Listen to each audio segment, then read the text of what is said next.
So, Dr. Semel, what's your objective on kind of a regular basis for your website? Is it to just get more people hitting the website to learn more about you, or is it to get actual patients to come through the door?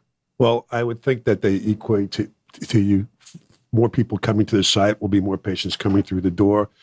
We also had an issue with some reviews from ex-employees that worked in our office, and they're very difficult to get rid of those bad reviews. And we're being helped by Thomas's company, of course, to get those reviews cleaned up. And Right. it's something that takes time to happen, but sometimes the reviews that you get are not always the truth from some people. And when you look onto the internet, people believe that's the truth when it's really not. And the public sometimes is misled. Right, because it goes to your earlier point. The person who doesn't know about you doesn't know who to trust.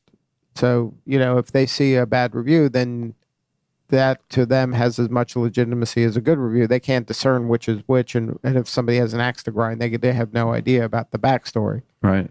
Exactly. So if you look on our reviews, if you look at Yelp, Yelp is one place where they're like holding us as, I wouldn't say extortion, but they're holding on to bad reviews where there's hundreds of reviews are not being published, which are Right. good Yeah. reviews. And for some reason, those are not being published where they have 10 bad ones. So Right. it's not making sense to us, and we're trying to get rid of that. And ASI is pretty much taking care of that with us. So how do you manage that?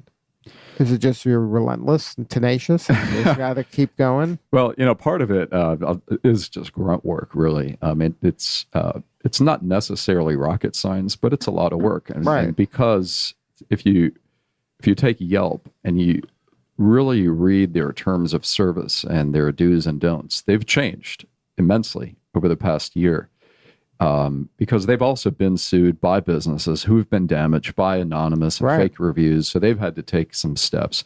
But then when you look at, let's say, YP.com or even Google, their processes for rating and reviewing companies are very different. So each one of those sites has their own kind of idiosyncrasies. Sure. Yeah, they've got their own rules because the whole ratings and review industry is relatively new. It's the Wild West. It is right now. It's like email marketing back in the 1990s. Sure, we have great reviews on Google. And to me, Google is more of a site for reviews than maybe per Yelp is, because Yelp is not, they don't really draw the line on what is real and what's not in some of their reviews. Right, and they just want reviews. They don't care if they're legitimate or not. I think they want more of the shock reviews. Negativity is what they thrive on. Yeah. Like if we sat in Dr. Semel's office right now and I wanted to give him a positive review and I said, the staff is friendly, the office is clean. Right. I'm happy that I'm here. Yelp wouldn't accept it. That wouldn't. They wouldn't accept it. They'd say, he's not an avid Yelp reviewer and he's on site, therefore it might be fake. So we're not even going to accept Thomas's review. Oh, so they take into consideration like kind of the geolocation of where you're making the review. Yeah. So if you're an avid reviewer, say of restaurants and businesses, Aren't and you you have this reviewing track from record, the restaurant? yeah, but if it's your first time, that it could be possible that you just set up a fake profile, right? So they're so paranoid about fake profiles now and fake reviews that they're filtering out a lot of positive reviews, right? Look at their review.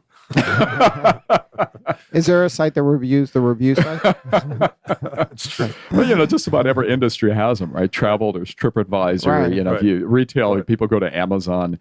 But the main way to really battle these reviews at the end of the day, if you have an amazing reputation as a company and those and your website shows that off, your website has your staff, your website has feedback and testimonials and photos, is a potential customer or patient really going to turn to Yelp? Often they do if they're not satisfied with the information they're finding in the first place. Right. Or they're finding it as they're turning to external sources just as a backup. If you have 100 positive ratings and reviews and testimonials and pictures on your site, and Yelp says, well, this company is only a 3-star. Is it really going to prevent that customer from doing business with the organization? Probably not. It may affect their opinion a little bit, but it's not going to completely dissuade them.